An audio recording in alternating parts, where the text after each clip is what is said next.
Barzaghi, Fratesi akan lebih banyak dimainkan Inzaghi, setelah jeda internasional.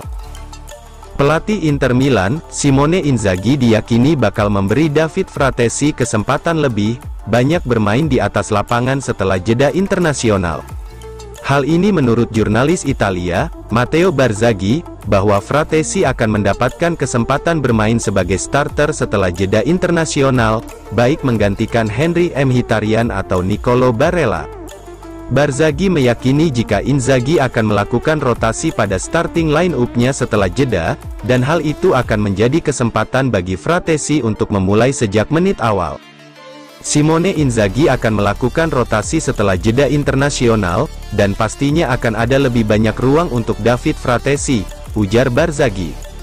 Seperti diketahui, Fratesi hanya tampil sebagai pemain pengganti dalam 3 laga awal Inter pada musim ini. Fratesi pastinya berharap bisa melakoni starter pertamanya dengan seragam nerazzurri di ajang resmi. Pada pekan lalu melawan Fiorentina, Fratesi bermain lebih banyak ketimbang 2 laga sebelumnya.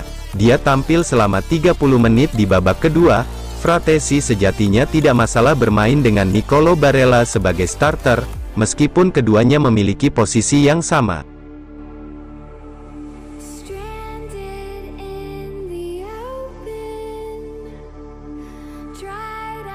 Inzaghi jadi pelatih bergaji tertinggi ketiga di Serie A Italia.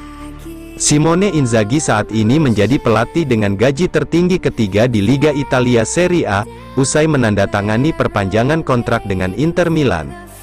Hal ini berdasarkan data yang dikeluarkan oleh TMW dan Il Corriere dello Sport, bahwa juru taktik nerazzurri berusia 47 tahun itu kini menjadi pelatih dengan bayaran tertinggi ketiga di kompetisi kasta tertinggi Italia, setelah Massimiliano Allegri dari Juventus dan Jose Mourinho dari Roma.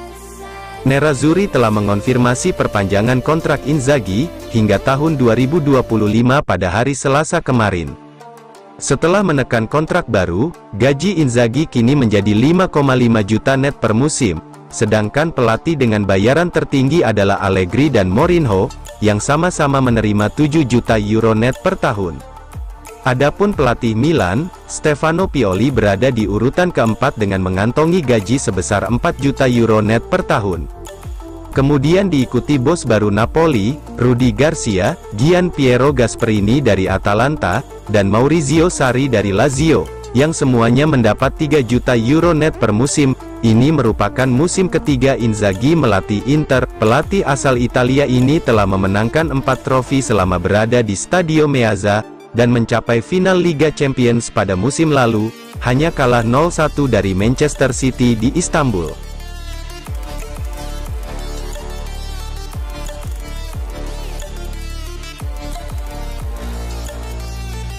Duo Inter, Barella dan Lautaro masuk nominasi Ballon d'Or 2023. Dua pemain Inter Milan, Nicolo Barella dan Lautaro Martinez masuk dalam daftar nominasi Ballon d'Or 2023, alias penghargaan individu paling bergengsi untuk pesepak bola profesional, yang dipersembahkan oleh France Football. Meraih Ballon d'Or adalah impian bagi setiap pemain, yang ingin disebut sebagai yang terbaik di dunia.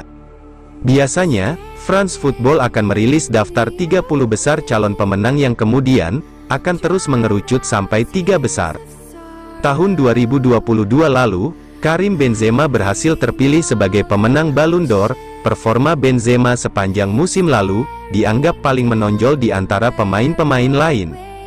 Untuk edisi tahun ini ada 2 pemain Inter yang masuk nominasi Ballon d'Or. Kedua pemain tersebut menikmati musim yang fantastis, membantu pasukan Simone Inzaghi mencapai final Liga Champions di Istanbul. Mereka juga membawa nerazzurri memenangi 2 trofi pada musim lalu, yakni Supercoppa Italiana menyusul kemenangan 3-0 atas AC Milan di Riyadh dan Coppa Italia, setelah mengalahkan Fiorentina di Roma. Itu adalah musim yang juga menyaksikan Lautaro meraih prestasi luar biasa di level internasional, dengan menjadi juara dunia bersama Argentina di Qatar. Sementara itu, Nicolo Barella dinobatkan sebagai gelandang terbaik musim ini oleh Lega Serie A, berkat penampilan fantastisnya.